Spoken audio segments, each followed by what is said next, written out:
Alright, whoa. Why does it look so weird? Why does it look so weird? What's going on, everybody? What's going on, 27 Squad? I got my water here. Let's get ready to go. Let's get ready to go. Welcome in, everybody. We got a big crowd on X today. Join in on YouTube. Way better viewed on YouTube. Join in on YouTube. Let's see, is this good? Yeah, we'll leave it like this. All right. What's going on, everybody? I don't think I've went live for a schedule reveal yet. Where is the official schedule reveal like information at, so we can go over it?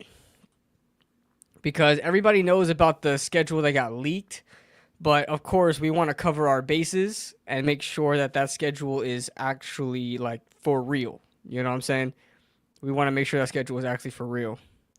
What's good, Jonathan? Why can't I? What's good, bro? This thing's like lagging, not letting me highlight the name. What's good, man? Yeah, why is this thing lagging? It's all right.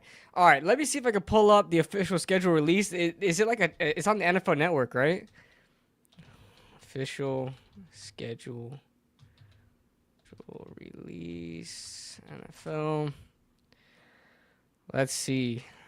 I know all of this stuff has been leaked, but the NFL usually like has this like special. Like 10 years ago, there wasn't a lot of leaks. 10 years ago, you would have to like watch TV to see what your team has. But week 1 got leaked already. It's on NFL.com already, and it is confirmed. We are playing Washington week 1, but let me see if all the other weeks are leaked out. Schedule release kickoff game. Oh, that's just the kickoff game. I don't want to just see week 1. Let me see. Oh, schedule. There's a whole section here. Schedule release. Look what the Giants just posted. All right. The schedule release now on NFL Network. Okay. So the only thing that sucks is that I can't play NFL Network. Oh, snap. The schedule just got put on. Oh, boom. All right. So it's exactly, is anything different? Let me share a screen now. Matter of fact, I'm going to save this image. I'm going to save the image just in time. Well, that's why I went live at 8 o'clock. I'm happy they do it like this now, because I do remember like 10 years ago, like I would have to watch NFL Network to see like who my Giants are playing. I just saved the image, so let me see if I could just post the image. Image file. All right, let's see. All right, guys, this looks weird. I need to move my camera. How do I move my camera? Do it like this. No, I don't like it like that. Like this. Ugh. It's that this image is so different. So let me see if I could. There we go. Let me edit this. I can edit in real time now. So let's save that. Boom. And then let's make this larger. Can we do that? Yeah, there we go. All right. I want your reaction on our to our marketing team. Are they gonna do a whole we could watch their Twitter as they start announcing the picks, like with their own like little funny stuff to it. Like, I mean, the kings of it are the Chargers. The Chargers are the best at it. A new season. Is this? All right, we're gonna watch this. We're gonna watch this together. We're gonna watch. I think I'm scared to do that. It looks creepy. It looks weird. I guess they're doing it like some game. All right, let me put my headphones on. All right, guys, we're gonna react to the New York Giants schedule release video. Like everybody's trying to be the Chargers now. Let me see if they put it on YouTube first. I don't really want to watch it from Twitter because Twitter has terrible quality. Let me see if I can watch it from YouTube. Yes, I can. They literally uploaded it 9 minutes ago. All right, that's a lot better if we do it from YouTube.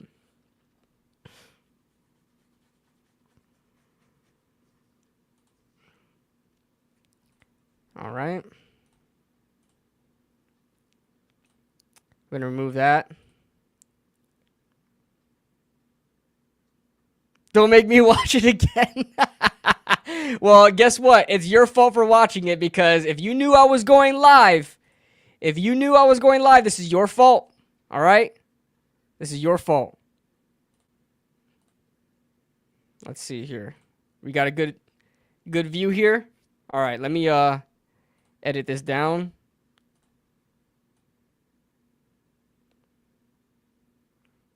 Boom. Bring that down just like that. Boom. All right, we're going to react to this together, guys. Holy moly. Hey, shout out to Mike Nixon. Shout out to my boy Mike Nixon who said he just got awarded head coach of his school, his alma mater. I believe it's his high school team. Shout out to Mike Nixon. What up, bro? Boy, I love being head coach in my high school. I'm living the dream, bro. I think we can win week 1. Commander's defense is bad. Yeah, we'll see. We will see. We'll go over the whole thing, but we are going to watch the reveal. It looks cringy as hell. It's not like everybody's trying to be the Chargers now, and I think the Chargers are like the pioneers of it. Now every team is trying to be all funky with it. So, oh god, I'm kind of scared to watch this. It looks so cringy. All right, let's see if they cooked. Okay. I assume that's for the Chargers. What is that for? Commanders, maybe? Let's see. Can you guys hear it? I got people texting me. When I'm live. Like, what is this? Can you guys hear it? You guys ready for this? This is really nice. Sound check. Sound check. You guys heard that? Sound check.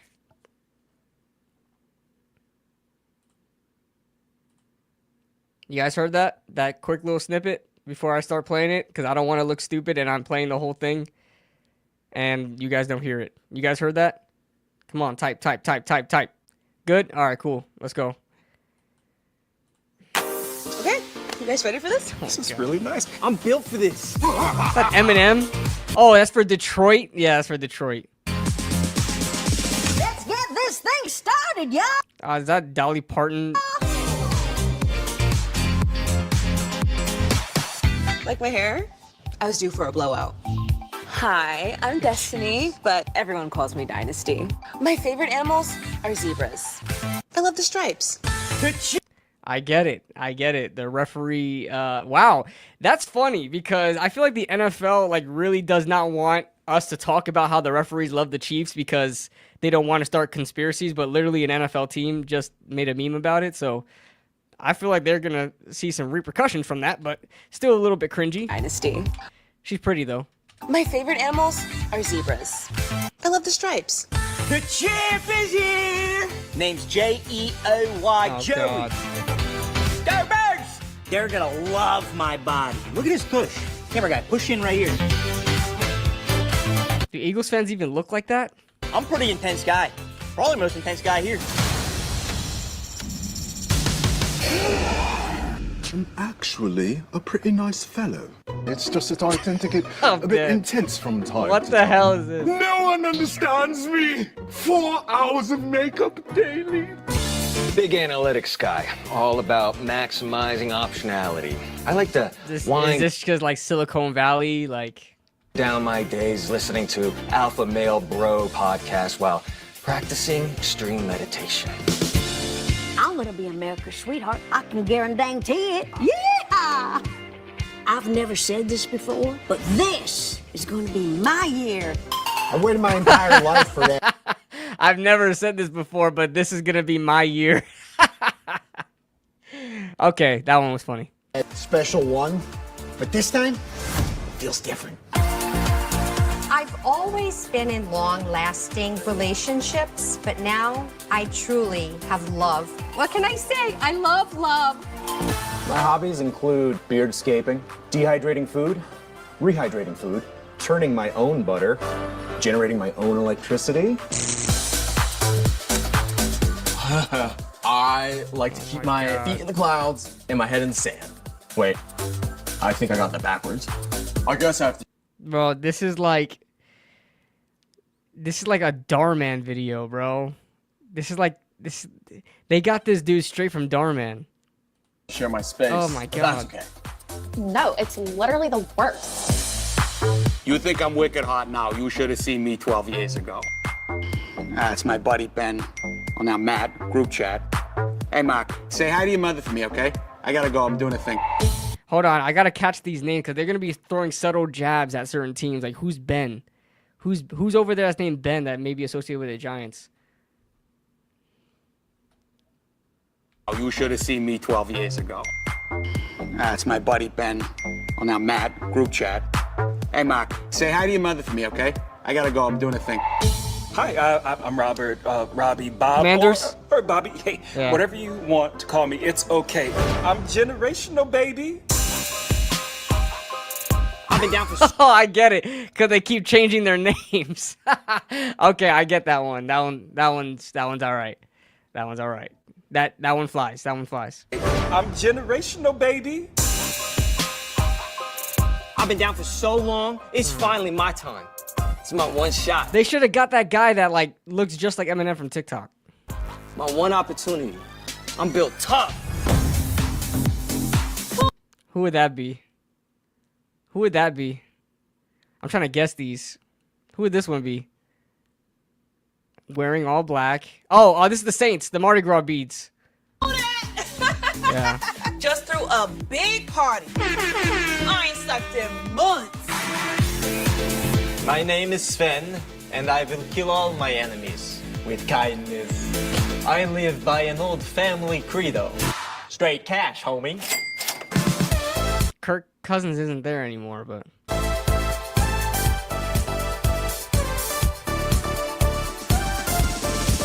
Yeah, don't tell my mom I'm here, okay? oh, that was a Jaden Daniels. Oh, that one might be the funniest. That one might be the funniest one. That one might be the funniest one. Don't tell my mom I'm here. That was a Jaden Daniels jab. That one was the funniest one. There are definitely stuff that I missed that I didn't catch on to because I was just trying not to cringe, and everything's just moving too fast. Their camera work was way too fast and all that. Where I couldn't like find all the little Easter eggs or little like references that they were trying to get to. But that one was funny. Don't tell my mom I'm here. And his name is Bobby Robert. The Commanders keep changing their names. I get it. That's funny. That was funny. Everything else was absolute ass. I ain't gonna lie to you. That guy that was supposed to represent the Chargers, straight from Darman. Straight from Darman. Oh my god. That was cringe. Yo, Jaden, my bad, man. I was watching the video on another tab. I didn't see it. I got a super chat. My bad, bro. He says, script is so obvious. Giants are bad in 2026, and they trade that pick for a 2027 from a team like the Saints or Browns, and Jeremiah Smith is a Giant. Damn. They trade that pick for a 20. Okay, so you're saying in this 2026 draft, we are so bad, but we have a high pick, but we trade that pick to get compensation for 2027, and we get Jeremiah Smith. Or maybe Arch, you know? Maybe we were marching for Arch. Maybe we pull a Kyler Murray, bro. We pull a Josh Rosen, Kyler Murray. Oh, man. I mean, it was... golly. There was probably like 3 things that I laughed at. Everything else was absolutely cringe. And I only laughed at it because it was clever. The reference was clever. It wasn't really because it was like hilarious, but the reference was clever. Yeah, that was painful to watch. Anyway, we're gonna move back to this. Oh man, the Giants sometimes strikes gold with their media, with their memes and their media team. I think it's more so on Instagram. Their memes, their photo memes are a lot better. I'm trying to make this like a very balanced right here, right? That's perfect. Like on Instagram, their memes are a lot better. Videos and stuff like that. Oh God, let's not do that again. That was a flop. That was a flop and a half. I did not enjoy that one that much. Oh man, but what's going on, everybody? We are here back with another live stream. We're gonna also. I want to react to another video later on today.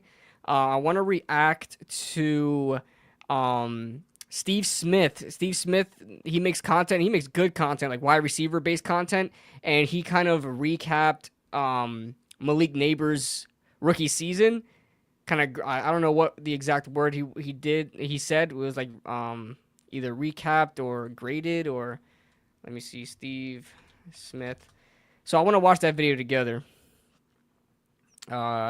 He grades it. He grades Malik Neighbors' rookie season like a report card. So I'm interested in watching that. I want to watch that on stream with you guys. So it'll give us something to watch together. But all right, let's go over these games. New says 9-8 Giants. I wish I had the confidence and I had the optimism that you have, New, because I'll be honest with you, this is a brutal. I don't know if you guys saw my TikTok that I did.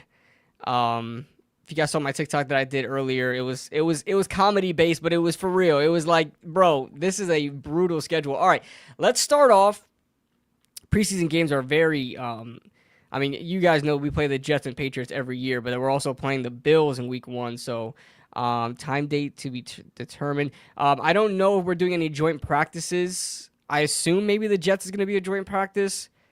I don't know which one of these are going to be joint practices if we are going to have one. I think we usually have one at least once a year. All right, let's start off with that first game. Marjorie is absolutely right. We have to win. We need to win this first game. And you guys know, when the Giants win their Week 1 game, and it's very rare that they do, but when the Giants win their Week 1 game, they always make a playoff. They always make the playoffs. The Giants won in Week 1 in 2022. They won in Week 1 in 2016. And I believe they won in Week 1. No, I don't think they won in Week 1 on their Super Bowl runs either. Did they? I don't remember. I'd have to go back. I don't remember.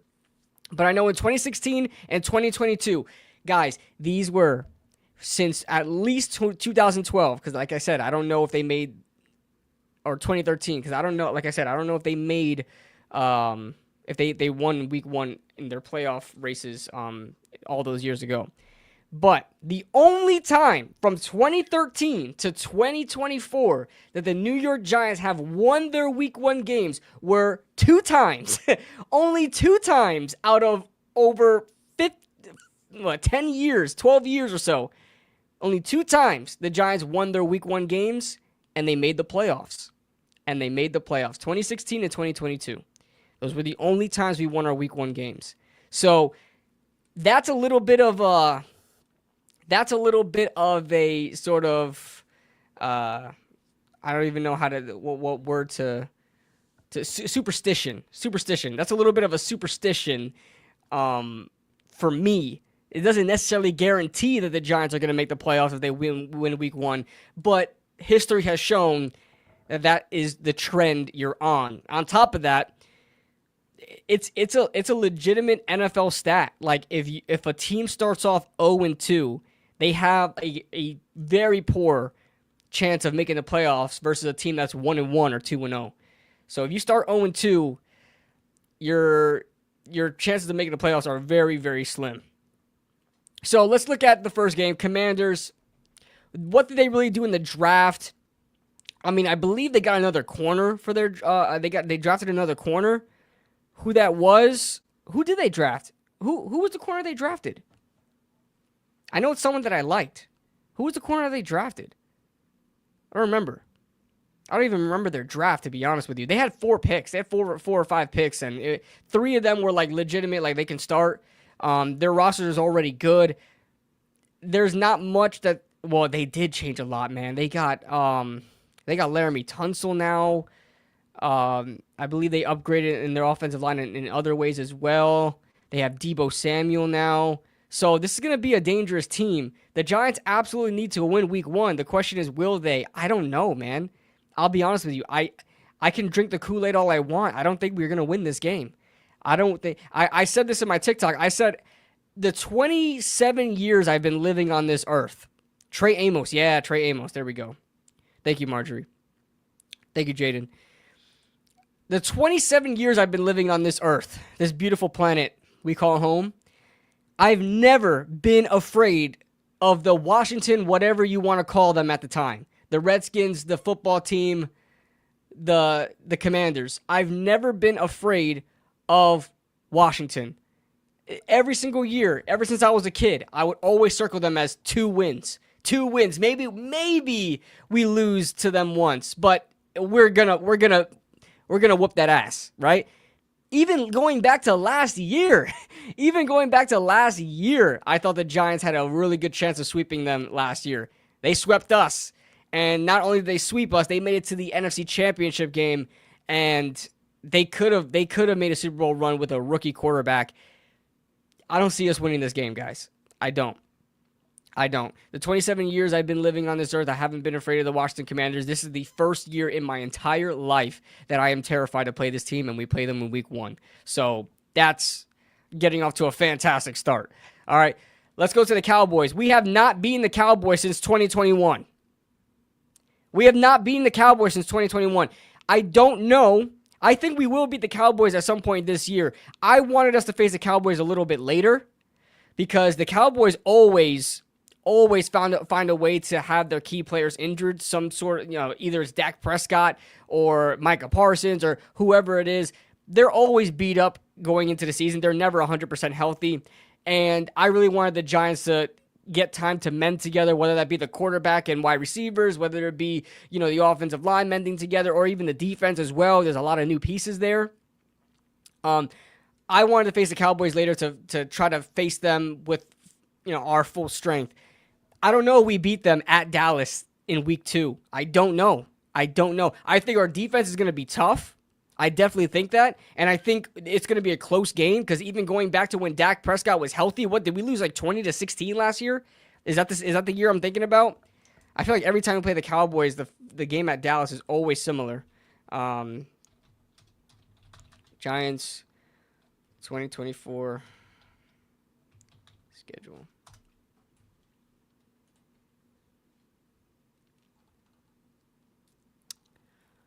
Um, 20-15, and that was when Dak was healthy, and that was at the Giants though. That was at the Giants, and then when we faced them on Thanksgiving, which one call it? Wait, where are they at here? Hold on, Cowboys. Yeah. We lost 27-20. I forgot about that too. Yeah, so it's always close. I don't know. We beat them, man. I don't know. Jaden said to look at Twitter. NFL evals. Reached out to New Orleans regarding Chris Olave earlier last week. Nothing materialized. They did show interest to an extent. However, I mean that's good. I like how Joe Shane is like reaching out and not like making sure he gets a deal done. If he doesn't strike a deal that he wants, then move on. I'm happy that he's making calls though. I heard that he's making calls with Gabe Davis too. So I don't know. We'll see. I'm not really thrilled about adding those guys. I don't care if they do or they don't. I'm comfortable with Darius Slayton. I really am. I'm comfortable with him. The only thing is we need a good rotation for Jalen Hyatt. That'll be the only thing. So I'm sorry, guys. Whew. I'm trying my best to be as optimistic as possible. I don't see the Giants going 1-1 or 2-0. I think we're gonna fall to 0-2. Okay, we need another wide receiver. Yeah, sure, but like, how much are we gonna? I know the whole like, oh, that shouldn't matter now how much we pay them or anything like that. Yeah, but like if we pay like Gabe Davis like $3 million, like what is he going to impact that we can't hold that money just in case we need it for something else? If the second round of free agency happens and we see some major cuts happen, cap casualties, and we pick up somebody. You know what I mean? I want to be patient with this. I don't want to see Gabe Davis out there and be like, oh, we gotta make a move on him. You know? I'm just not anxious right now. I want to see what happens in the second wave of free agency. You know, when 90-man roster, you know, there's always surprise cuts. Always surprise cuts. Maybe there's a wide receiver that shows up that we can take a chance on, and we're not gonna have to sign him to big money because guys will want to sign anywhere because they want to make sure they start the season. June 1st, yeah. No, I mean not even June 1st. I'm talking 90-man roster cut downs, 53-man roster cut downs. I'm talking all the way in August. I'm talking August. When we got to make those 53-man cuts. Those surprise cuts always happen. You're always going to see good players on the free agency market. So I want to save money and use it because we're not good with cap right now. We're not. We're stretched thin. It would be a mistake to just pull the trigger on a guy like that when there might be a better option elsewhere. Okay, and then the Chiefs, man. Oh, my God. The NFL hates us, bro. The NFL hates us. Why do we have to face the Chiefs in our home opener? What business do the New York Giants have hosting their home opener versus the Kansas City Chiefs on Sunday Night Football? Their home opener is in prime time. The Giants haven't won a primetime game in like 3 years. Or maybe even more than that. The Giants have not won a primetime game in a long time. And we're hosting the Kansas City motherfreaking Chiefs in our home opener on Sunday Night Football. You have got to be kidding me. That's an instant loss. I'm sorry, guys. There's no way we're beating the Chiefs in our home opener in week 3. There's no way we're beating the Chiefs at that time. Taylor Swift is going to be there. You already know. The rest got to do their thing. It's prime time. The only thing I'm happy about with this schedule is that we only have 3 primetime games. I know it's because we're the New York Giants. It's because we're the New York Giants and we're such a huge marketed team that we have to have primetime games. Because the Giants have had 5 to 6 primetime games a year, and we've been absolute ass every year. But like when we had Odell, when we had Saquon, Eli was still playing very well. We had the really good defense in 2016. Like, we always had hype built around a certain player, so we'd always get a lot of primetime games. I'm happy we only have 3 this year. I'm happy. I'm happy they're seeing the light. I'm tired of them putting us on primetime. Let us play at 1 o'clock every week. I don't care. I would be okay playing at 1 o'clock every week. I don't care. But I'm sorry, guys. This is 0-3 right now. You guys know I'm trying to be very, very optimistic. I'm trying to be very optimistic because I want to see Russ play well, because I don't want to have to see Jackson Dart. And guys, this is not... A lot of you guys watched my video. Early that I uploaded earlier today, and I tried to do my best in like kind of conveying the message of the video where it's not about hating Jackson Dart. It's about him not being ready yet and not wanting to stunt his growth by throwing him out there. This type of schedule right here is going to force Jackson Dart on the field. This type of schedule right here is going to force Jackson Dart on the field. And if you think Russ or Jameis Winston is going to play terribly, Jackson Dart is going to get murdered out here. All right? The guy, we're in May 14th right now, and the guy is still learning how to say set hut. All right? He's coming from one of the most college gimmicky offense, one of the most basic offenses in football, going into one of the most complicated offenses in football. Authentic posted a tweet. Authentic, if you're in here, maybe you're watching on X or something like that. Authentic posted a tweet that somebody said that Brian Daboll had a too complicated offense. It's too complicated. And I've been saying that since we got Brian Daboll, since I've been watching Brian Daboll on film. His route combinations. His scheme is very complicated. And on top of that, even with the run game, we're not just a zone or gap blocking scheme, team. We run zone running. We run gap blocks. You know, we mix it all up. We attack the deep part of the field. We throw it short. You know, we use 11 personnel. We use 2 tight end sets. We use, a guy lined up in the fullback as a fullback sometimes. Like, we do everything. And the route combinations are very, very, I would say, advanced. Now, the Giants had to, lighten it up when we had Daniel Jones. But it's complicated. Jackson Dart is not ready for it yet, man. He's not. He's not ready for it.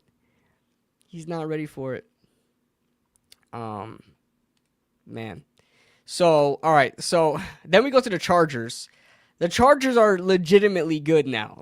The Chargers are good. The Chargers are legitimately, there's no, question about them anymore. The choke artists, the Chargers are, Jim Harbaugh is there, and he's doing work over there. And they had a decent draft as well. And they're, revamping their offense, making it a lot better. I think they lost some pieces on defense. I think they lost Joey Bosa, but I think they filled that gap in well. Last I checked, they had a decent draft. I could be wrong. I can't remember it too much. I'm so drafted out. There's so much draft content, I kind of just wanted to forget about it. But brother, barring a surprise win, this just looks like an 0-4 start. And 0-4 start tells me that we're going in panic mode and Jackson Dart's going to start playing. 0-4 start tells me that. I don't want Jackson Dart to start playing. On top of that, it would really bring back everything that the Giants have been trying to do with making sure they did their due diligence and making sure they did not have to rely on a rookie quarterback by getting Russell Wilson, getting Jameis Winston, drafting Jackson Dart and stashing him for what they want to be a year at least. Going 0-4 would reverse all of that because they're just going to throw Jackson Dart out there because I don't even think it's about keeping their job. I think it's just about, hey, the season is over. Just throw out your rookie quarterback and see what he's got. And once you throw out your rookie quarterback, you don't bench him. You have to keep playing him. You don't bench him.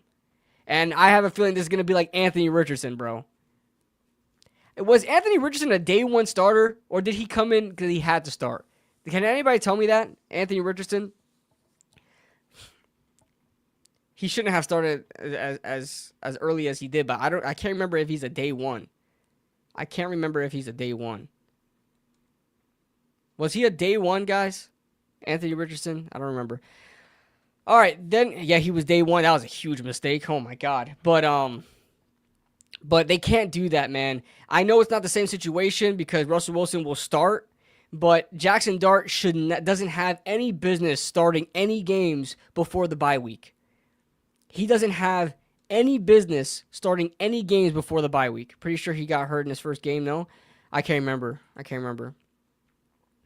I just want to see progression this year. Don't want to get blown out in any games. Compete and show promise for the future. Absolutely, Giants 83. If the Giants go 0-4, listen, the record's going to look bad, right? But this is a tough schedule. Look at this. We have the Commanders who are top dogs in the NFC right now. We have the Cowboys who we can't freaking beat. We have the Chiefs who are the Chiefs. Who cares if they lost in the Super Bowl? They're still the Chiefs. And you have the Chargers who are definitely way better than us right now as far as their development goes. You have 4 solid teams. You can't. I just don't know how John Merrill can look at this and say, listen, if you're not going 4-0 or 3-1, you're out of here. Look at the schedule, bro. Look at the schedule. My goodness, heavy hitters. Then you go to the Saints. We're gonna whoop that ass, bro. The Saints. We're gonna be at New Orleans. I think we're going to whoop the Saints. I think so. There's no way we're going to allow Tyler Shuck to beat us. There's just no way. There's no way we're going to allow either Tyler Shuck, Taysom Hill, or Jake Hayner to beat us, or Spencer Rattler. Any of those guys. They're not going to beat us. There's no way our defense allows that to happen. Forget about the offense. There's no way our defense allows that to happen. We are going to beat the Saints. So we're going to start 1-4. We're going to start 1-4. And then we go Thursday Night Football. NFL, Roger Goodell, schedule makers. Why do we keep doing this? The Eagles and the Giants, yes, they're one of the most historic rivalries in the NFL, but they have been leagues apart from each other for 20 years. And I'm not even exaggerating.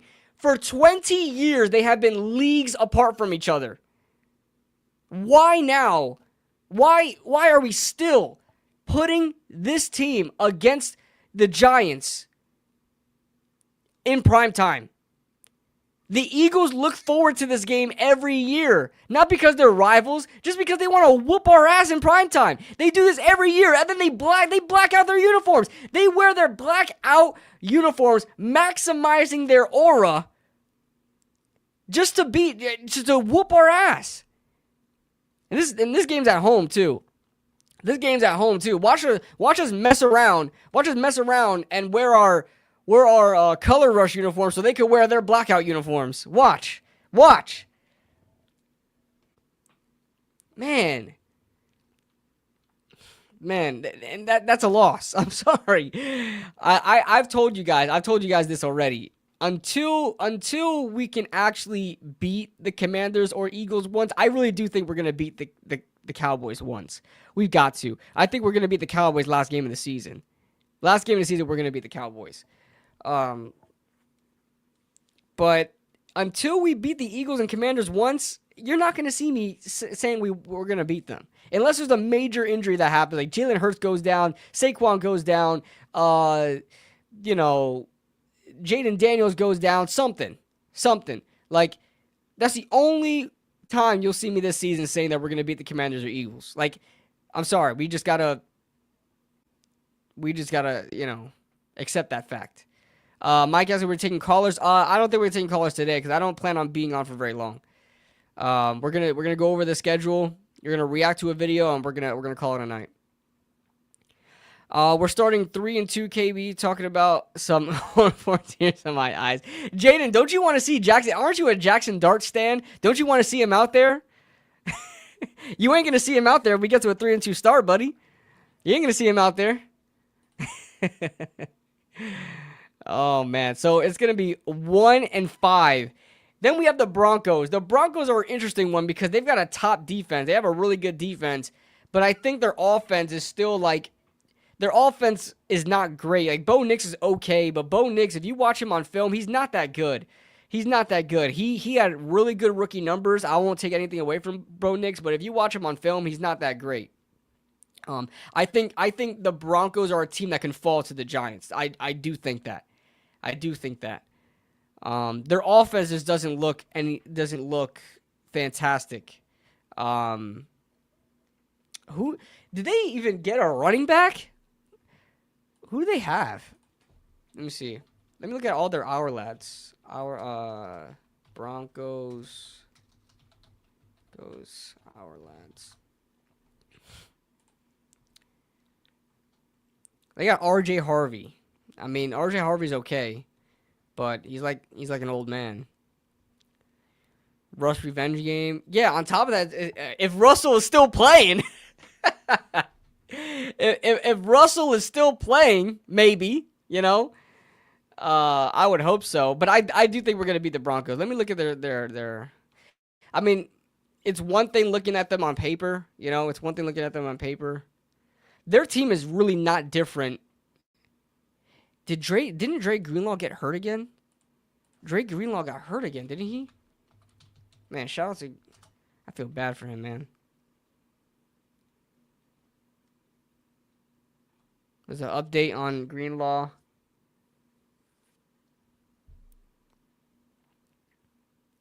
I don't know how long Greenlaw is going to be out, but apparently he suffered another injury, bro. That's unfortunate. That's unfortunate. But I do the Broncos, their team isn't very different from what they were last year. I think we can beat them. I do think we can beat them. And they put a lot on film already with the same guys that they have. So I'll say 2-5 right there. So we're gonna start 2-5. Eagles again. Yo, we face Eagles. I didn't even notice that. We face Eagles. We face the Eagles 2 weeks later. They don't even give us a break. They don't even let us breathe. They say, all right, go get a confidence boost versus the Broncos. Go beat a very good defense. Come back to me and get this ass whooping again. I want to see you as stronger. Go build your confidence. Go get stronger and come back to us. My goodness, bro. Let us live. Let us live. Oh, we're not beating the Eagles, bro. So we're going to start 2-6. 2-6. Then we got the Niners. Hot take. We may be able to beat the Niners. Hot take. They lost a lot, and they did not have a great draft. Let's look at the Niners hour labs real quick. Is Brandon Ayuk playing? Is Ayuk going to play? Did he get signed or what? Red, injured. He's injured right now. Well, he should be ready to go by the time he plays, right? Jawan Jennings sees himself as a dominant player. Okay, buddy. Bro goes off for a half season and thinks he's him. Brandon Ayuk should be fine for the season start. Yeah, Niners got this 5 straight defensive linemen. Yeah, or defense. Yeah. Let me see here. Yeah, they got Alfred Collins, C.J. West, Mikael Williams, Nick Martin. They got all. Yeah, they didn't do anything, and they lost a lot. Yeah, I'm not going to lie. I'm not going to lie. We can beat the Niners. The Niners aren't the team that a lot of people think they are. They're not. Like, they've got... Like, Nick Bosa is the most intimidating guy on that line. Mikael Williams is slated to start. Mikael Williams should not be starting yet, but we'll see. I mean, San Fran has a good way of developing their edge rushers and getting a good rotation in. Alfred Collins is a great run stopper, but he's a run stopper. C.J. West is okay, but I'm not scared of a 4th-round pick. We can beat the Niners, to be honest with you. I'm going to give them a win there. Let me just say we're not seeing Dart till after the bye. You forget that Winston is our night. Yeah. I don't. No, trust me, Mike. I don't want Jackson Dart to start. But if the Giants start 0-4, I have a hard time believing that they're just gonna go to Jameis Winston. I do, because then the whole MetLife is gonna be on fire. The front office is gonna be on fire. I would like to think that they would have a good mindset and say, hey, we have Jameis Winston for a reason. Let's see what he has. Let's see if he can give us a spark, and then we'll move on to Jackson Dart. I don't want them to hit the panic button, but it's something that a team that is literally backs against the wall just might do. They shouldn't. Filter says, 49ers got Pinnock. I know they got Pinnock, but I'm not scared of that guy. Would be crazy to Dart. Would be crazy. Dart versus Daniels week 15. Yeah, it would be crazy. It would be crazy. But I just don't want to see Jackson Dart play. I don't want to see Jackson Dart play because that would mean that the Giants' playoff race is pretty much over. I want us to try to make a push, man. I do. I'm done with the tanking stuff. That was a 1-year thing, bro. That was a 1-year thing. It was a 1-year thing. I am not the type of guy to ever root for losses. That was disgusting what I had to do last year, okay? Disgusting. But, it got us Abdul Carter. It got us Jackson Dart, and we can move on from there. I'll take it, and we'll go on from there.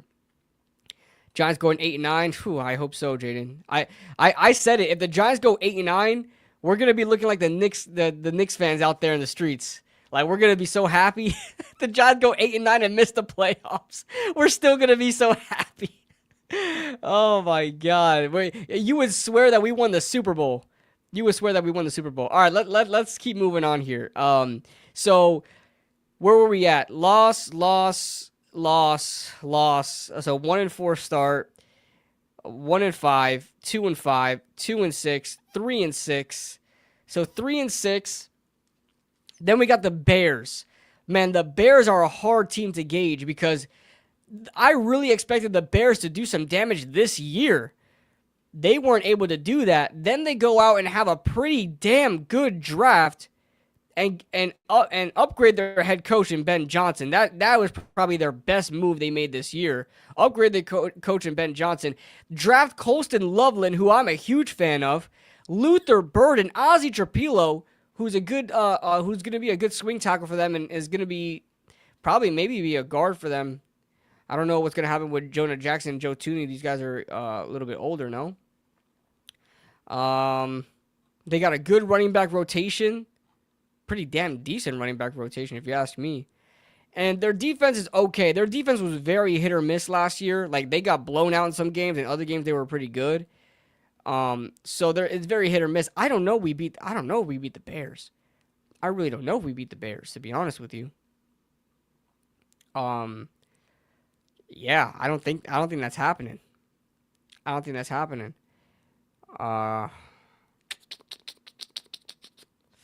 Yeah, 3-7. 3-7. Packers. See the Tommy DeVito beat the Packers 2 years 2 years ago. But that was 2 years ago. But the Packers are a team to lose to a team like the Giants, bro. They're just a team to do that. They got Matthew Golden. They finally drafted a first-round receiver. Matthew Golden, Savion Williams. Nobody else is really impactful that they added. Nobody else is really impactful from their offense. Looking at their defense hasn't changed at all. They got Nate Hobbs at the nickel, and that's it. They didn't do anything else with their defense. Xavier Williams is going to be Xavier McKinney is going to be there. They have a decent team. It's decent. But you know what? I'm going to have the Giants beating them. Packers got McKinney though. I know they got McKinney. McKinney is not going to take over the game. He's a safety. I mean, he's probably going to play pretty damn well. I'm going to say the Giants get a surprise win on them. Just because they are a team that could we would be a trap game for them. It's at home too. Not that it really makes a difference, but this is setting up to be a trap game for them. I'm going to say 4-7 right now for the Giants. Lions, no chance in hell. I'm a big Lions supporter. I'm not saying that because I'm a Lions supporter or anything like that, but I just look at what the Lions are doing, and have they lost to a bad team yet? Have they squandered a bad loss to a bad team yet? Has that happened this year or last year or whatever? Like the Lions do that, bro. They whoop the hell out of these bad teams, and they fight tooth and nail to win every game that they're in. So I don't see us beating the Lions. Patriots, yes. Patriots, I think we're leagues ahead of the Patriots right now. The Patriots don't even know what the hell they're doing. Now, they had a decent draft. They had a really good draft. Don't get me wrong. But if you're gonna ride the coattails of your rookie draft class, that's a recipe for disaster. Because you can put too much on those rookies' plates, and it could not go well. Also, Mike Vrabel is a very experienced head coach, so let's see what happens there. But I think we could beat the Patriots. So that will be 5-8 going into the bye. 5-8 going into the bye. Then we have the bye week. We're gonna lose the bye week. The Commanders again. Like I said, we are not beating the Commanders. Until I'm not going to have us beating the Commanders until we beat the Commanders. You understand what I'm saying? If we beat the Commanders week 1, then maybe I'll have a different feeling about this because it's also at home. But we're gonna get swept by the Commanders again until proven otherwise. So that's gonna be 5-9, right? Vikings, we're gonna beat the Vikings. Vikings don't even know what they're doing right now. They're in a purgatory right now. I feel so bad for Kevin O'Connell because they just nothing really goes their way. Nothing really goes their way. They play tooth and nail a lot every season, and they always like overcome odds. Where's the team on their hourglass? There we go.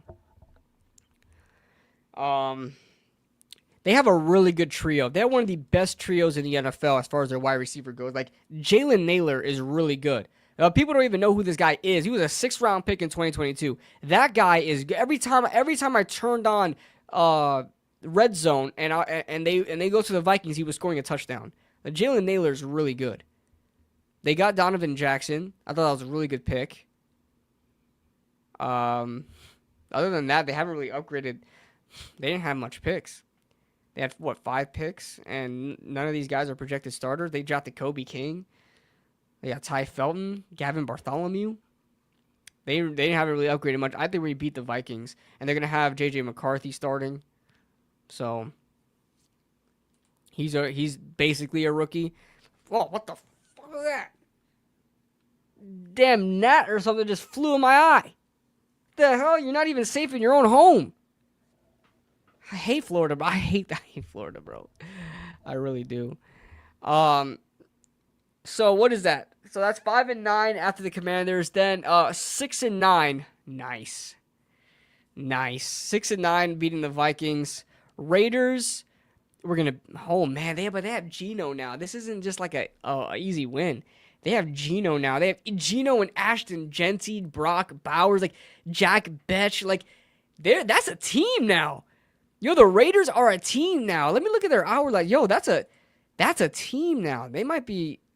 I don't think they're gonna do much in the AFC West, but they might be a team to win some battles.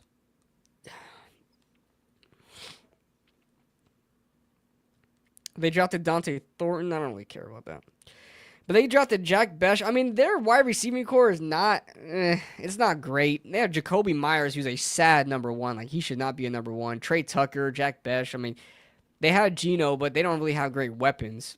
Their offensive line is decent. It's pretty good. DJ Glaze is probably the most zesty name ever. Brother's name is DJ Glaze. DJ Glaze on the beat. Brock Bowers. Man, they got a team, bro. Ashton Genty. My goodness. Their defense looks god-awful, though. Holy moly. Their defense looks like ass. They got like... Oh, my God. Darnay Holmes is their starting nickel corner. Oh, my God. We're going to eat. Oh, my God. We're going to eat, fellas. Eric Stokes is their starting cornerback who, like, is always hurt, so I don't count on him being healthy. Jacorian Bennett is their other starting corner. They have Jeremy Chin. He's good. Devin White is just a blitzer. Their defensive line is not that fantastic. Max Crosby, of course, and Christian Wilkins. Other than that, like Malcolm Kuntz and Adam Butler is nothing to be scared of. Man, that it would really come down to the offense. What do you say, guys? We give it. Well, do we give it to them? Do we give it to them? Let's say 7-9 right now. Yeah, 7-9. Oh my God, did I find my way to 8-9? Oh my God, did I just will my? Did I? Because I think we're gonna beat the Cowboys last game of the season. We are gonna get on them. We're gonna get them. We're gonna get them the last game of the season for sure.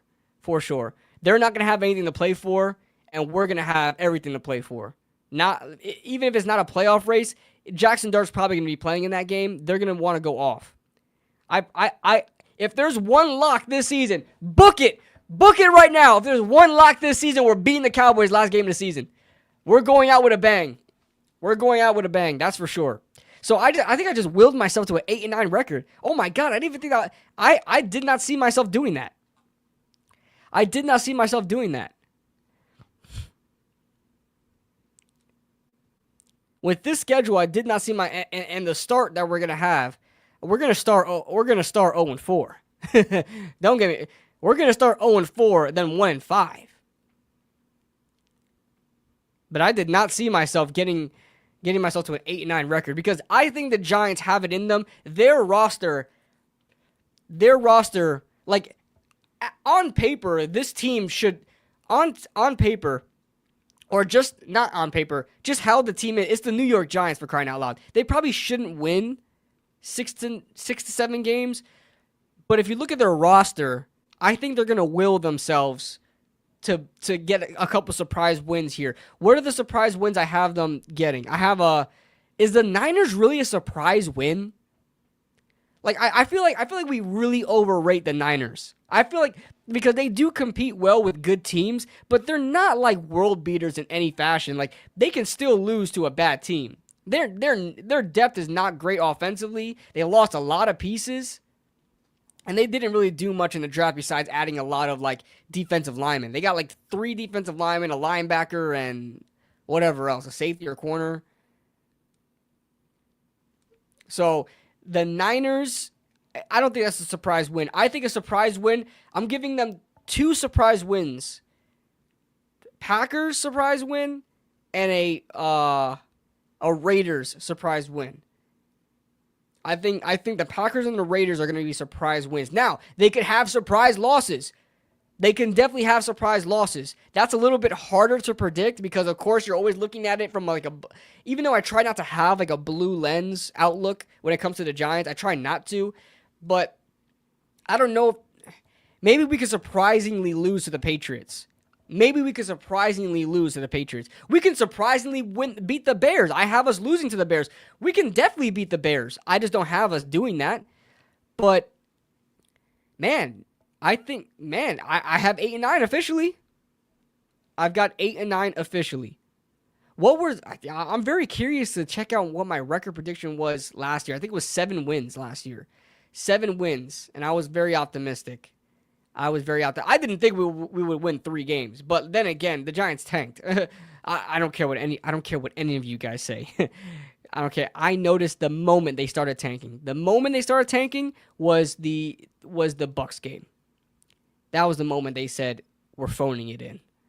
That's it. No more. And then they're like, yeah, you know what? Hey, we're gonna stop the tanking and beat the Colts real quick because it's our last home game.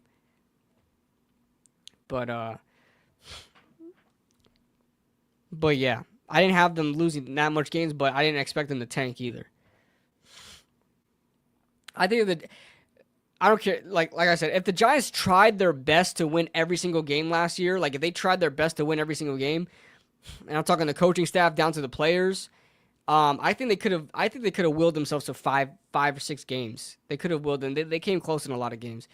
What do you think about? Oh, that's an interesting question, Filta. I'm glad that you asked that. What do you think about Jackson Dart going 100 on the SPS? Now, usually when it comes to these random like stats and tests and something like that, like I remember I never even heard of this until that thing came out with CJ Stroud. That's the same thing, right? The CJ Stroud when everybody called him stupid because there was some test. Is that the same thing? QB test. Oh, S2 recognition. S2 cognition. Oh, that's not the same test. Is it? S2 cognition test. That's not the same thing. SPS is different.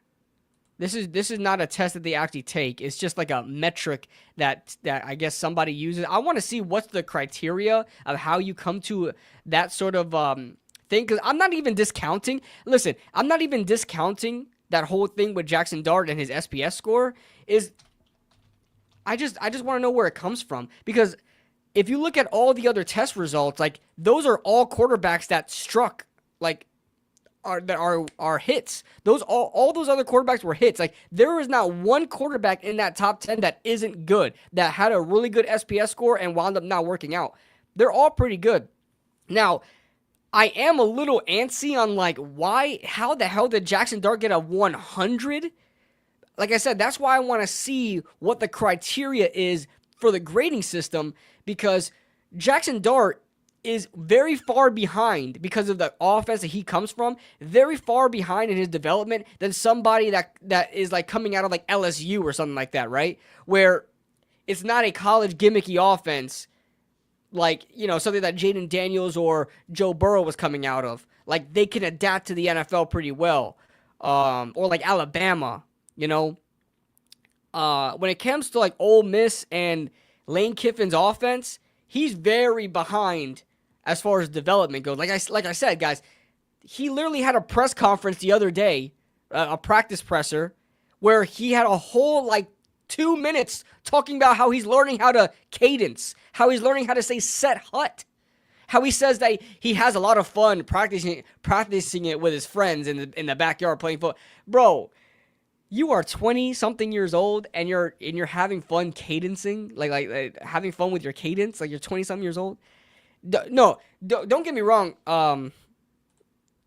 4-1. Don't get me wrong. I like Jackson Dart. I like, bro, he has this swagger to him that I love. And I sound like an unk saying that. I really do. Because I always hated when guys like Mel Kiper or all these draft analysts, man, he's just got a swagger to him that you just love. Like, I always hated that. But if you watch this guy play, he plays like a dog. He plays like a dog. And even though he's not in a advanced offense where he's asked to do a lot, that doesn't mean he's stupid. It's just that he's never been asked to process on the field. I don't even know if Jackson Dart is a good processor or not, because there's not a lot of film kind of looking at if he's a good processor or not. Going through route progressions and stuff like that. There's not a lot of film on that because he's in a very heavy RPO offense that relies on going deep, throwing your dump off, or RPO, or just run. You know? So I don't hate Jackson Dart. I like him. I like Jackson Dart. I think I'm okay with the Giants drafting him in the first round and stashing him to develop him. I'm okay with that. But he's not ready.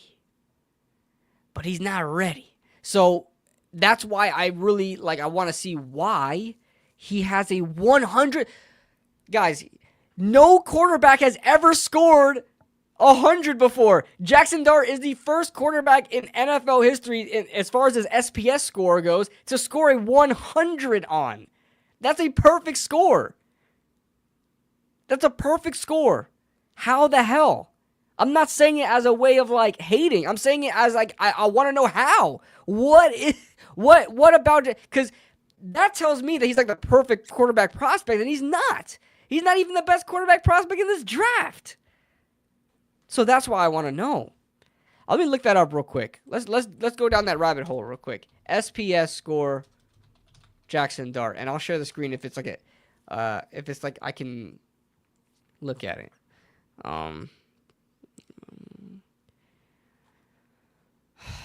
What website do I want to use? Barstool or just whatever has the least amount of ads, bro. I have ad block on, but sometimes they make you take off the ad block.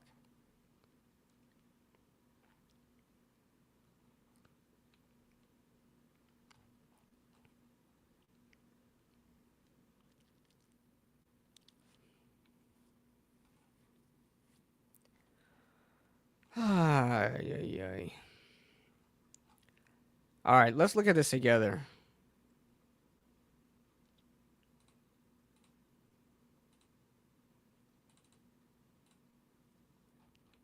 All right, this is it, guys. If you guys aren't aware, maybe there's some of you guys that are not aware. So we'll go over it together. Dart fixes his footwork behind Russ. I love that you said that 4-1. Because the biggest problem I had with Jackson Dart, I honestly don't...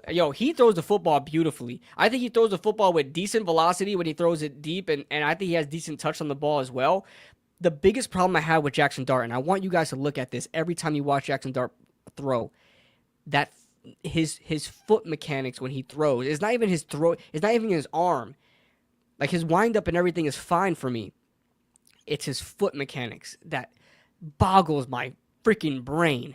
I can't watch him without looking at it. I'm just staring at it. It's like watching a car accident. You're just staring at it. Or watching a horrific, gruesome injury. You're just staring at it in awe. Oh my God, I can't believe that just happened. I just keep staring at his freaking foot mechanics. He throws the ball like a baseball player. He leans into that throw. Okay, a lot of you guys keep ragging on me because I keep bringing this up. Go watch Tom Brady, his freaking video that I just watched like yesterday or something like that, and he literally goes over how to throw a football.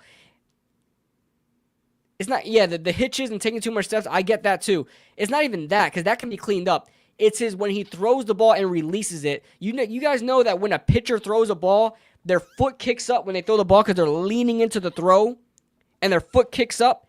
That's exactly what happened with Jackson Dart when he throws the ball.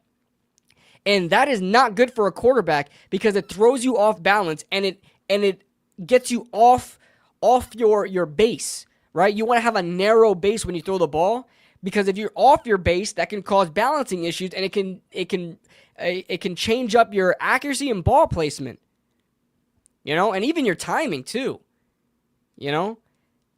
So that's the biggest problem I have with Jackson Dart is him. And on top of that, throwing on one leg, he's not going to get away with that for very long. You can't keep throwing on one leg. He's literally throwing on one leg. He can't keep getting away with that. You gotta, of course your back leg is going to lift off the ground a little bit, of course. But you have to learn how to use your hip in your rotation when you throw the ball, because he's stressing out his arm. He's making his arm do all the work. He's not allowing his body to transfer all that power, because like Tom Brady says it in the video I just watched yesterday, people think that it's all about your arm that gives you the power. It's not. It's the torque of you torquing back and going forward and letting your hip and your leg do all the work, and allowing your arm to just be the guide, and that's a big part of it. And that's the biggest problem I have with Jackson Dart. That is the biggest problem, and that could be cleaned up. I'm just wondering why everybody does film on him and nobody mentions that.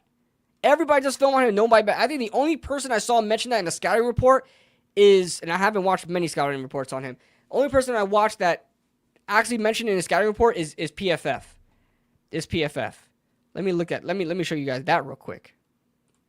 If you guys know that I'm not the only person that rags on that. PFF. Before we read up on this, okay?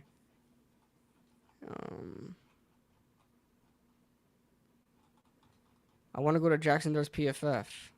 There we go. Analysis. There we go. Share this tab instead so you guys can see this now. And let me move this real quick so you guys can see what I'm talking about. Look at the negatives, okay? Throwing motion has a wide leg kick to it. His follow through can look forced at times. I'm telling you. Too comfortable throwing off his back foot. All right? Average arm strength, I think he has a decent arm. Is it average? Sure, but I think you can get away with it. Deep ball accuracy, touch is lacking. I disagree with the touch. I think it's inconsistent, but I don't think it's that much of a negative. But this is the biggest thing that I've been talking about with Jackson Dart. And when I looked at this, I'm like, oh my God, finally somebody sees what I'm seeing. And he leans into his throw like a baseball player. But that's the only problem I have with Jackson Dart, literally.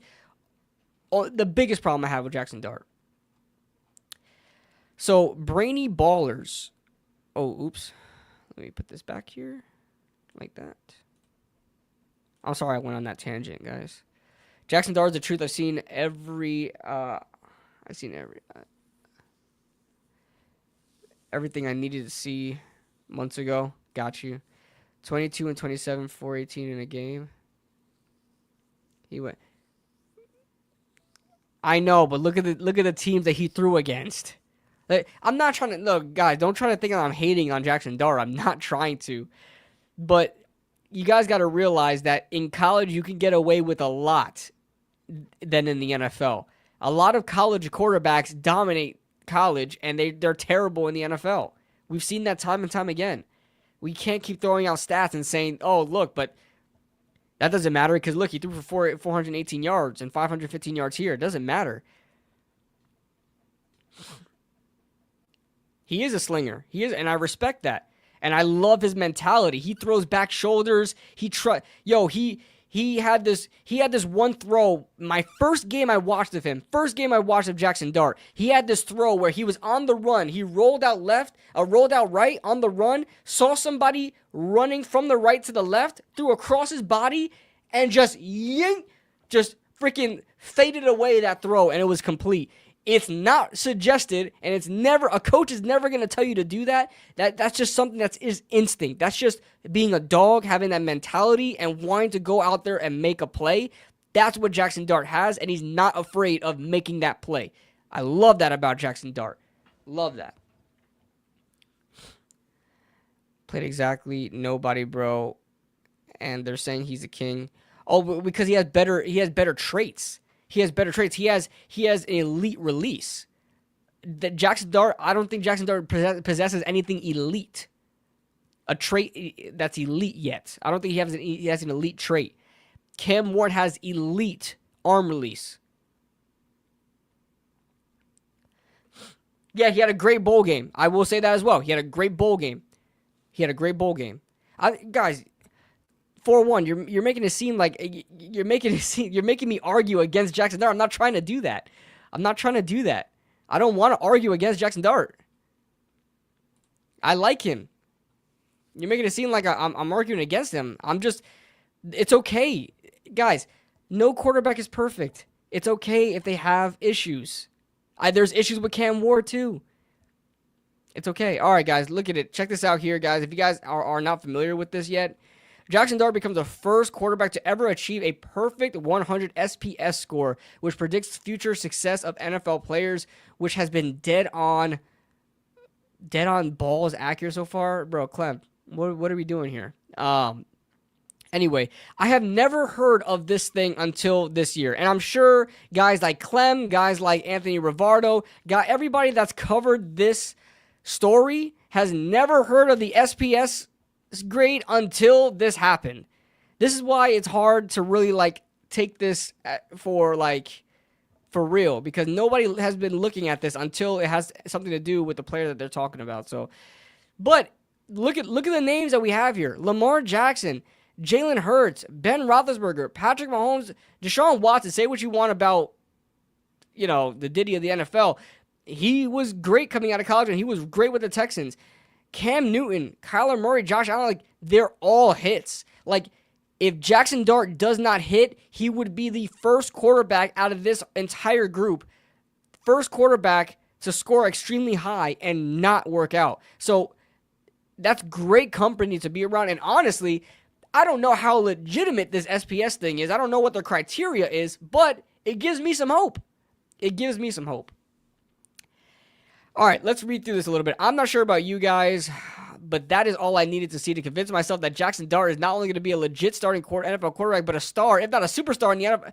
Bro, you are drinking the Kool-Aid. Holy moly, you are drinking the Kool-Aid. I don't know if this is supposed to be, because I know Barstool is funny, they're comedic, they're sarcastic, whatever. I don't know if this is meant to be serious, but that's crazy. Granted, I have never heard of the SPS score before quite literally this morning. My goodness, exactly what I just said. None of these guys have heard of it before. When a member of the Daniel Jones Scratch That Jackson Dart height group DM'd it, which led to me doing a bunch of digging to make sure this wasn't just some made-up stat to troll Giants fans that ultimately ended up in a D's nuts joke, but based on everything I've researched, which essentially Googling the SPS and reading other blogs with somehow less credibility than the digital. All right. The SPS seems legit. To clarify, I don't know how the hell the SPS is calculated, and when I try to figure it out from a post on Reddit, my eyes glazed over when I started seeing old math terms like coefficient show up. But as a wise woman once said around these parts, numbers never lie, and that has never rang out more true. Based on the list of quarterbacks at the top of the SPS score list, you have Super Bowl winners, MVPs, and outright legends, with Kyler Murray being the weakest link at the 8th spot. Based on a couple of names on the list, SPS clearly doesn't character, but whatever it does stress clearly indicates a quarterback will be really effing good to start their career. The best part of their about drafting a quarterback in the first round is the amount of hope he gives the fan base before he steps on, before he even steps on the field, and things like this SPS list perfectly encapsulates that hope. Giants fans that take that SPS score home, throw it in a pot, add some pre-draft hype videos and tweets like this, baby, you got a stew going. Yeah.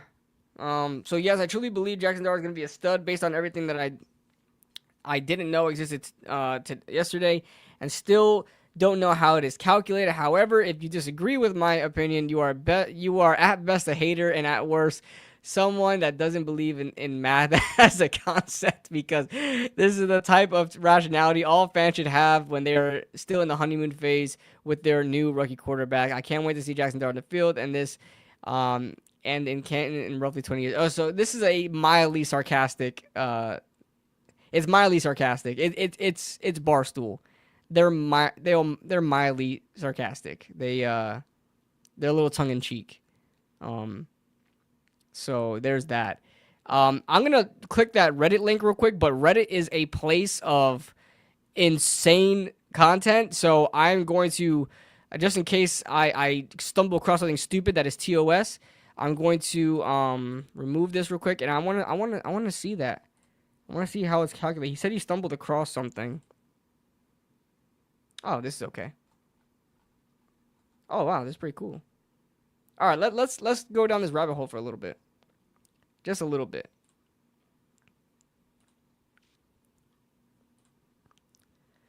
I don't want to read all this because, guys, I don't like reading. The quarterback start is here in the pre-draft SPS rookie rankings. The Doesn't Matter series is back. Last week looked at it. It is my belief that this is the best position when using both the eye check and coefficient. They compare all 4 positions in the SPS. So they only calculate 4 positions in the SPS. So wide receiver, tight end, running backs, and quarterbacks. Okay.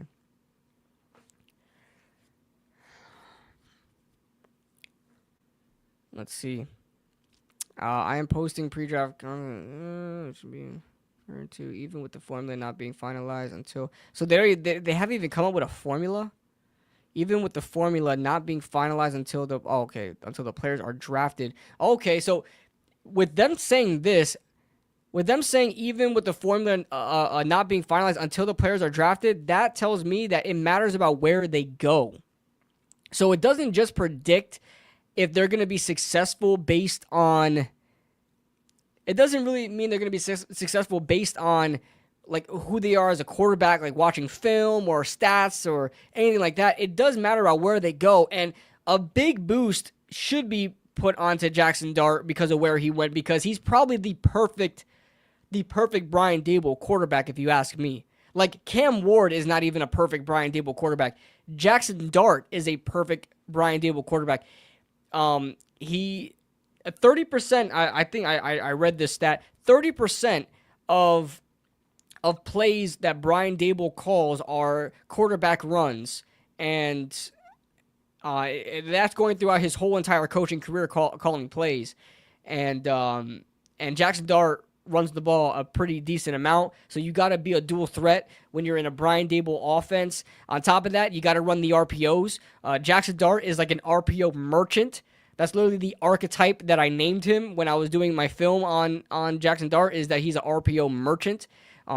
He's very good. I know, merchant or surgeon. I think I put RPO surgeon because he is, I'm surgical with this thing, Jake. So yeah, he runs the RPO game. He has a decent enough arm where he can hit the deep shots that Brian Daboll calls sometimes.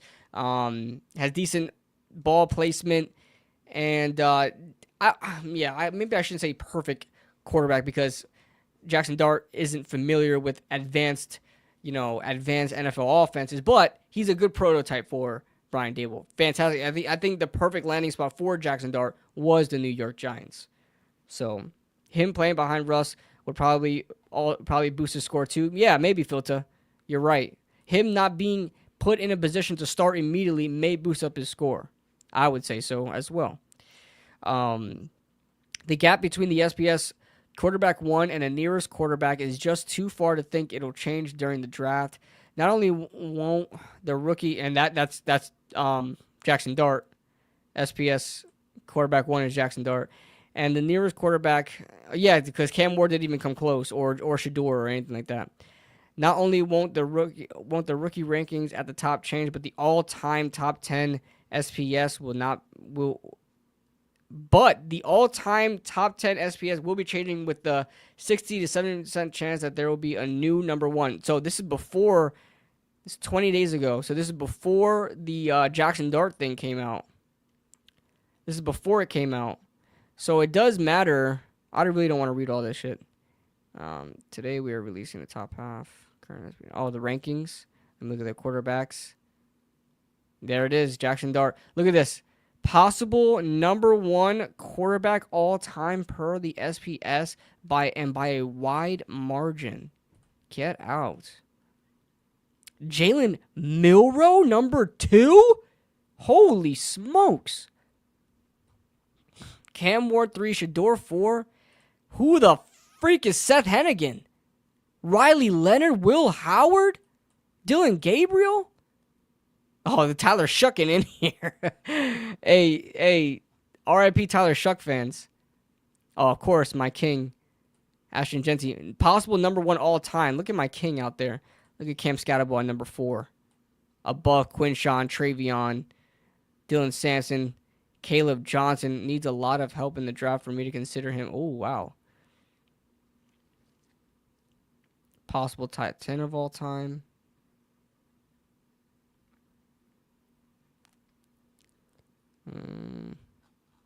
Wow. Does this mean people will stop being... I'm confused. Is this specifically referring to Dynasty Fantasy Football? Because otherwise I don't see the value in Jackson Dart this season. He likely won't play much as the Giants. Oh, is this about fantasy fucking football? I agree. I completely agree with you. And yes, this probably will not apply to 20 for Dart. My hopes as someone who is drafting him in every keeper. Man, what the? Did we just get bamboozled? If Dart is that good, and the Giant, and as a Giants fan, I would hope he is. It's not entirely implausible that Heat's out of a 36-year-old. Who knows? It's definitely something to watch for. If they start rough, he could. Did we just get bamboozled? Is this about fantasy football? It says it's Reddit League fantasy football. Bro, I am so... I mean, if you look at the top 10 quarterbacks, I mean, like, they're all good quarterbacks, so that makes sense, but this is a fantasy football stat?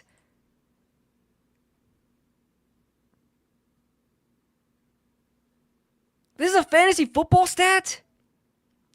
I can't stand fantasy football analysts because they think they're real analysts. They're not. They're not. I don't know, man. I don't know. I don't know. Because every time because usually when they say, oh, a fantasy football player is going to be good, that's because they think they're going to be good for their fantasy team. Like, fantasy football doesn't work how real football works, man. I don't know, man. I don't know. I don't know. We'll see. We'll see. I mean, I don't want to harp on it too much. Oopsie. Where'd I go? I don't want to harp on it too much, but damn. Damn. All right, I did want to check something out, guys. If you guys want to stick around with me. Did want to check something out. I don't know if I'm going to get copyrighted for it because they're going to show some, like, NFL film, right? Hold on. But they also got to try to do a good... Oh, they don't really show a lot of NFL film. Okay, we're going to watch this together, guys. Let's react to this one.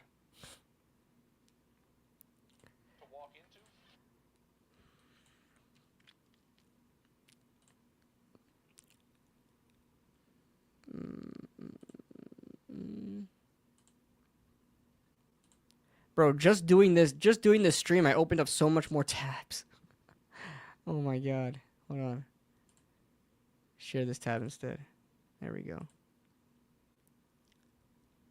All right. This one. Then we're going to edit this. I'm so bad with like editing. I mean, production during the stream. But I wanted to check this one out. If it's boring, I'll just click off and we'll call it a night.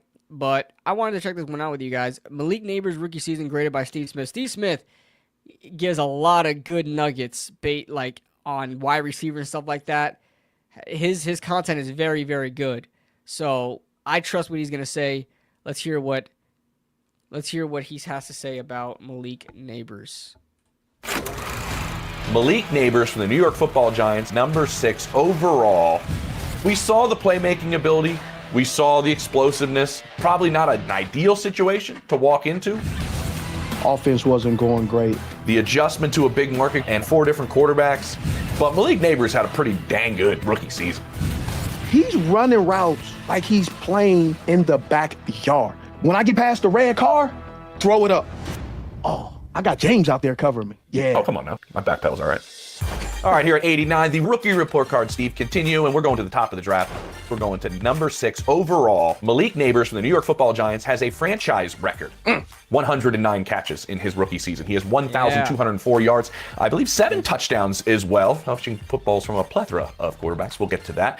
But we saw the playmaking ability that, Steve, you broke down brilliantly during the draft process. We saw the explosiveness. We saw the playmaking ability with the football in his hands. Probably not an ideal situation to walk into with everything that went on with the Giants this past year, from offseason hard knocks through the rest of the regular season, watching the team down the road take your running back and win a Super Bowl. But Malik Neighbors had a pretty dang good rookie season. He had a really good season. What I really loved about Malik's situation is I had the opportunity to be in. What I really loved about Malik's situation. Oh, so these are the criteria that they're going to do, I guess. So route running is going to be graded. Catching is going to be graded. Potential is going to be graded. Resilience and playmaking. And then it's all going to like average out. So that seems like what they're going to do. Is I had the opportunity to be in that building for a couple of days. So I got the opportunity to go down there, have a great relationship with the general manager. He was with the Panthers organization, really low man on the totem pole, worked his way up through football operations. So before I get started on Malik, Joshawn has worked his way through the NFL, and whether people like it or not, that is the process of how you become a general manager. And you are just the card holder. You are just working in the equipment room, learning all right. RBU was the guy who picked me up from the airport. So, and now he was the part of everything. I don't want to hear about this shit. Offense, I believe in there. But then and so I said, oh, because and how it's communicated, what it's done. They've adapted to what guys are doing in the college system. And so that's really cool. That's unique. But, you know, these teams are adapting and getting accustomed to how their players are being coached in college. And so they're trying to transition that into the NFL. For me, running routes, I give them a B. Catching, I got to give them an A. You know, potential.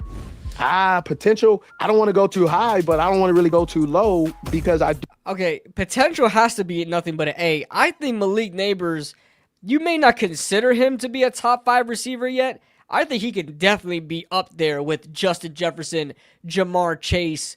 I mean, who else you want to throw up there? I mean, I don't know where you guys put like a guy like A.J. Brown, but like he has definitely the potential to be up there with the top guys in the NFL, to be honest with you. Do think he's just scratching the surface. Yeah. Steve, I want to jump into one thing that you said about his route running. I talked to a bunch of people in the NFC East, know a lot of people on different teams in this division, so wanted to kind of get a really educated opinion from people that played him a lot, right, Steve? So they know Malik a lot. And this one I thought was interesting, and it kind of goes what you said. It was like there's some laziness in his play, but I think it's going to work itself out because when he's on, and he is a problem. But you do see that in some routes. What do they mean when they say there's a little bit of once in a while some laziness in So I said this, and people got on me when I said this in the preseason with Malik Neighbors, watching him run routes in the preseason, because that was like the first time I was able to see him actually run routes as a New York Giant. And the laziness was there. I wouldn't say it's necessarily laziness. It's just like it's just where he's at in development as a wide receiver as far as route running goes. He rounds his routes a lot, right? If he's running a deep out route, he's gonna like circle it off. He's gonna run it like 15 yards, and then by the time he's making a cut, he's like he's like 17, 18, even 19 yards out where it's not 15 yards anymore. He rounds it out, and it really messes up with your timing, and it allows a lot of cornerbacks that can break on the ball and flatten out before you get to the ball. So that's a problem with Malik Nabers. I always said that Malik Nabers, as much as we love him, as much as we think he's a great receiver, he's not there as a route runner yet. But he has quick feet. He's strong against press man, and he's an alpha. So that kind of works itself out. But as far as him being a crisp route runner, he's definitely not there yet. So I agree with the B route running in his play. He's so athletically gifted that it can be perceived as lazy. I don't think he's being lazy, but I already know what he can be. Is it because they're seeing it like it can be this, and when you see those flashes? Yeah. Like when we get into this is when I'll say it kind of looks lazy because he's kind of off. When we get into a film, I will show you what I mean by lazy because he's so gifted. Exactly. And being that gifted, I wanted to say this. This was said by exactly what I said that I talked to, whether it was a pro personnel director or a defensive coach or GM or assistant GM, somebody on that side of things. It was, and I wrote this down, just get him the ball. Like they all said the same thing. You just get him the football. And it's, he comes out of LSU, and one guy put this to me perfectly. He's like, Justin Jefferson, Jamar Chase, great elite route runners. He is a playmaker. He's not on that level of route runners with those guys, but he is just equally as dangerous because if he's in a situation, just throw him the ball and he'll make something happen. And the one thing I wanted to bring up to you and ask you this, because I don't think anybody comparing someone to DeAndre Hopkins is an awkward thing to do. He's a rare type of player. The way he played, the hand, and it was even brought up. They're like, I know he doesn't have Hop's hands, nobody does, but they were like, I get that kind of same feel where even if Hop was covered, you kind of throw it in his direction, and he's gonna either make the play or it's incomplete, right? It's not a bad decision. And somebody brought that up that's the feeling you start to get as Malik is gonna play. I don't know. I think DeAndre Hopkins was a really good route runner. You guys remember when he was on Hard Knocks, DeAndre Hopkins, and he tore D'Angelo Hall's ACL on that stop go curl? That's good route running right there. D-Hop is a better route runner than Malik Nabers though. And throw it to him covered. Yeah, you didn't see that too much this year just because the quarterback situation wasn't cemented. There was a lot of, let's give this guy a try. How's he going to work out? We need a change of guard. We need to spark this offense. What's his name? DeVito. Let's run through it. He had Daniel Jones. He had Drew Lock. He had Tommy DeVito. He had Tim Boyle. Is that what you want to have happen in your rookie season, Steve? I mean, if it gets you the franchise record for rookie receptions, I guess so, yeah. It didn't phase him much. No, it didn't. I mean, he did fine. He could have had more. He could have had more if he had competent quarterback play. Did fine. Hey, listen, you want to get to the tape then? Let's do it. All right, let's get to the tape, man. It was some cool stuff. Hold up. Grandpa need his glasses. This episode of 89 is brought to you by... All right. He's going in motion, trying to give him the ball early, and that's what they do. Run a little screen pass. Great job. Look how crafty he is. He doesn't look like he's running. That's what I'm talking about lazy, where he's blazing. Like you're saying, that's perceived, Steve, right? Yes, it's perceived. But look at the power. This is how you know it's not lazy. Pause right there. Look at the power he has. And you see that black mark? That's the black pebbles coming up on the turf. Oh, I see it. Because he's putting so much force. The cut with the right generating foot. When he's putting his 1 foot in the ground. Yeah. And it's pretty good, man. Yee. Look at that. Bow. Keeps his balance. He's gonna be a yak monster, Steve. Just outstanding. Very casual. He's up top. This is what we call like a play action RPO. They're drawing up the linebacker. Some people say this is a lazy route. Look at this slant, guys. It's not a crisp slant. He just knows that he's just better than these corners. He knows how to find the soft spot.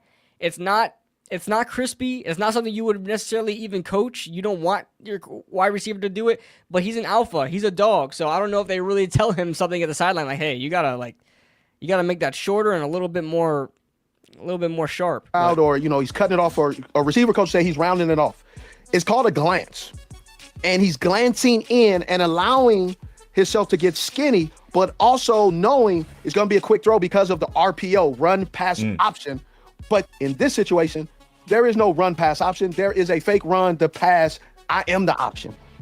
He also takes 2 dudes with him after he catches the ball. This is early in the game against the Colts, and they started very quickly to double team Malik Nabers because they did not want or allow him to get going because of his ability to catch the football, to run outstanding routes and break tackles. Now, this is crazy because it's not the greatest release. Just being a dog. And while I handpicked this play, he's running routes like he's playing. I disagree though. Is it not the most explosive release? It's not the most explosive release, but look at the way he released it. He made it seem like he's gonna make a cut inside and break tackles. Hold on. Look at this release. Look how he kind of hesitates and he forces that corner to come to sink back down, and then that's when he explodes. Now this. So like he has a free release, outstanding routes and break tackles. Free release. He's able to do whatever he wants. Now, I don't like the way he got off the ball. It was like weird, right? He was like kind of antsy about it. It wasn't really technical, but he kind of hesitated a little bit. Now, this explodes up. Crazy because it's not the greatest release. And while I handpicked this play, he's running routes like he's playing in the backyard. When I get past the red car, throw it up. Yep. Oh, I got James out there covering me. Yeah. Oh, come on now. My back pedal's all right. When my foot is at the blue Chevette, throw it up because I will catch it at the red Datsun. And that's Kenny Moore, the second. That ain't no slouch corner now. Kenny Moore's a real good corner. Real good corner. So, Steve, let me ask you this. Yeah, but Kenny Moore's a slot guy. I was told this, and I'm looking at my notes. He's not a super separator. He's good at it, but that's just not who he is. That's a lie. Is that a lie? Super separator. He's good at it, but that's just not who he is. That's a lie. No, he's a separator for sure. Now, he doesn't separate the traditional way that a Justin Jefferson or a Jamar Chase would separate, because Jamar Chase is a route runner. Jamar Chase is fast too, but he's a route runner. Like, Jamar Chase is very quick. He's very technical with it. Same thing with Justin Jefferson. Malik Neighbors isn't that, but Malik Neighbors still finds a way to separate because he's just his mentality. He doesn't hesitate at all. You don't never see Malik Neighbors hesitate on a route. Like, unless he wants to, but I'm talking about like get scared or feel like that he's lost or anything like that, or get confused. Is that a lie? Like that. That's a lie. He's right now he's banking on same thing that we talk about Xavier, banking on his speed, being a young guy, widening out, right, and then just outrunning the guy. What is interesting is how much you see Kenny Moore is not a fast guy, but Malik Neighbors can fly. And look how quickly he starts to separate. If this ball is thrown out more, this is a touchdown, keep going, don't even break stride. Yeah. I believe the underthrown pass allows the corner to actually catch up. Yeah, and of course. Really stop a lot of the collateral damage that was about to happen. He goes up and gets it always. Yeah. Now he's up at the top. Except on fourth down. Now, this is what I love about this route. He widens him, gets in his blind spot, and comes back down. Look here. how he stacks him up. Look how he stacks up that quarter. Look how he gets behind him. The football, but that shows his intelligence and understanding how to run a route. That's what he's gonna need on a go route. Now he has that corner believing I can beat you. Yep. Now that corner understands I got to get on my horse. If I'm going to be in this in this kind of back to the sideline, looking through the defender to the quarterback, I have to understand that the receiver that I'm covering has the ability to get out of my peripheral vision and get in my blind spot and do some damage on a different route. So I have to be careful. And that's all this is. This is to show you that Malik Neighbors has the ability to route up the corner. Yeah. And as he continues to get better, as he gets a better quarterback, as the offense improves because of better offensive line play, better quarterback play, then all that does is set up Malik Neighbors to have more explosive plays and not as many plays where they have to kind of put him in the slot and through some zones and do some of that creative stuff because of the inability to have a stable offense of line with the protection. This is oh my God! This is what I'm talking. Look how he just snags the ball and just moves straight up. That is crazy, bro. Just so casual. He's such a glider. Look at this. Yep. Oh, so he catches the ball with his hands. Keep it going, Steve. Opens up the gate. Not supposed to do that. And then gets going. He's so. This was his biggest positive coming out of college. He is so good after the catch. He has this great vision. It's like a running back's vision after the catch where he's able to take a screen like this and make something. Like, he was the perfect wide receiver the Giants needed because the Giants always struggled with yards after the catch on short routes. We couldn't run wide receiver screens because we couldn't get a wide receiver to do much after the catch. It ain't really His vision, his ability to escape pressure. Look at that, like a running back. That's why, like, I'm looking through these notes, Steven, like a guy in the division's like, he's a clear and obvious holy shit dude with plays like that. Mama, there go that man again. This is against Marlon Humphreys, one of the top tier. He was obviously a high draft pick out of Alabama. He could play with the Baltimore Ravens. And Marlon's done a really good job of transition as his career has gone on. He's transitioned to the nickel. And this is a really good route. Gets him inside, gets him going, pow. This is something that Malik Nabers does very well. I can shit on his route running all I want, but he's able to create leverage. To the nickel. And this is a really good route. He's always been able to create leverage. Check out this outside step, this outside jab that gets Marlon Humphrey to flip his hips and completely commit to the inside, to playing the inside, and then making sure he stays under Marlon Humphrey to cut outside and completely get himself open. Gets him inside, gets him going, pow. Look at that. And spins him. Gets him going, gets him to lean. And as soon as he leans, I would, to be critical, all I would do is maybe lean on him, take him another step. Not now, the outcome, taking another step, because maybe with the throw, it gives you an opportunity not to maybe run out of real estate because of the throw. Do you guys see how far up Malik Nabers winds up going because he doesn't flatten his routes? If you get a good cornerback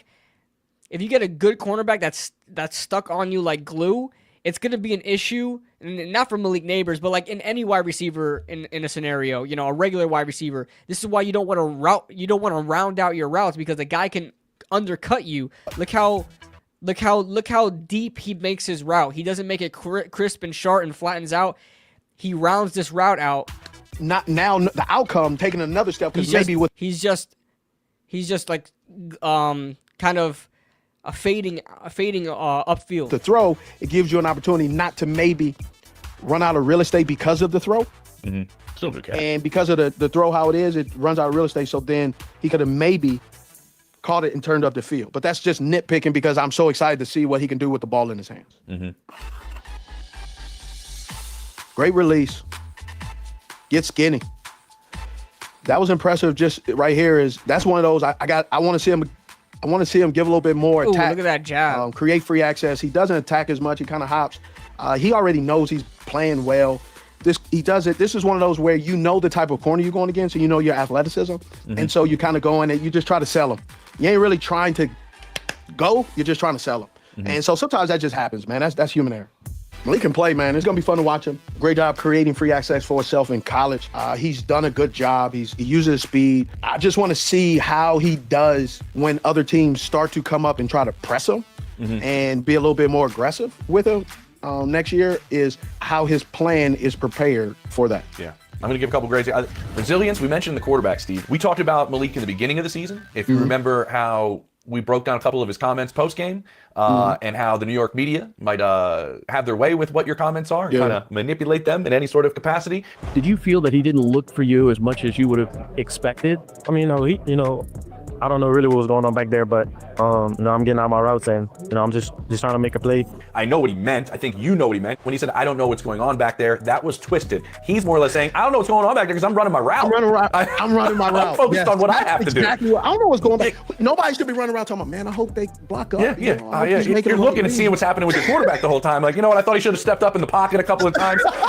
He had to handle that in the beginning of the season. 4 different quarterbacks. The adjustment to a big market, because I'm not going to lie, during the draft time, there was a lot of people that were curious where he was going to land and the importance of where he was landing and how it was handled, because there were some question marks that some teams had about him. So I'm going to give him kind of an A with handling the season, because I don't know if anybody had a more difficult quarterback situation than Malik Nabers, and to put up the numbers that he did, to get over 1,200 yards, to have 109 catches. I mean, he was their offense for a lot of stretches, and that's a lot to put on a rookie. So I think that part stands out to me. And then the playmaking ability, straight up, like everybody I talk to, just the playmaking ability is off the charts. It's just like he's the guy that just it flashes easy for him sometimes, like you said. And I think that's where we're kind of getting at with it. Some of these things just kind of come easy to him, and maybe it can be perceived incorrectly, maybe some of the time. But other people see it as he just has a knack for making these plays and turning something small into something big, which I think in some people's minds during the draft process, Steve, right, it was him and Marvin Harrison Jr. being 1A and 1B, however however you wanted to break them down. And some people put Malik above Marvin because of this exact playmaking ability of taking the short ball and going deep and putting touchdowns on the board when that play wasn't designed for that, but he makes something happen kind of on his own. What I wanted to ask you,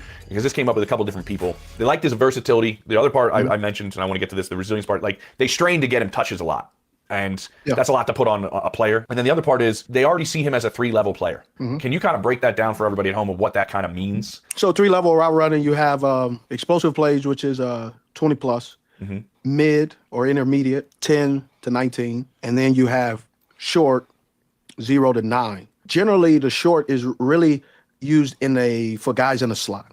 Intermediate and explosive plays are guys that are F and X and Z's. He has the ability to impact and take a little screen pass and get you the first down. Then he also has the opportunity to get you have the first down already with a catch, like we showed you. And then he could take it for 57 yards and score a touchdown. Then you put him in a slot. It can be 2nd and 3. Now you have an opportunity to open up the playbook. You put him in a slot. He goes against some of the top corners. And now he's isolated. You identify the coverage for the quarterback. So now the quarterback is confirming where he's going with the ball, not discovering where he's going with the ball. And then all of a sudden you let your guy beat their guy. And he just brings a level of playmaking ability that every team wants. And that's why the draft is such a pivotal place, because you get a top-notch player or a rare talent and you get to grow and go with them. But you don't necessarily immediately, unlike free agency, where you have to commit all these financial resources and the season hasn't even started, and now you have injuries. So there's always an unforeseen, but then you got the commitment. With the draft is such importance because you can discover, basically you can get a thoroughbred and pay a quarter of the price. So final grade, I gotta give Malik Neighbors an A. Outstanding, dealing with adversity. Of course. Got a concussion, had some things, different quarterbacks. Offense wasn't. Of course, gotta love it. I love the content that Steve Smith makes. I know Steve Smith has had some controversy, over the past couple of weeks or months, but that doesn't discount how good the quality of his content is when it's talking about wide receivers and stuff like that. So that was a little bit of that, and we went over the schedule already. So we're gonna wrap this one up. It was a great stream. Appreciate all of you guys that came out to support and join in the chat, and big shout out to everybody that's on X as well. We had a really big crowd on X today, really big crowd compared to YouTube. So that being said, we will be making content throughout the week as well. As always, love you guys. Thank you guys for all the support, and we'll see you guys next time.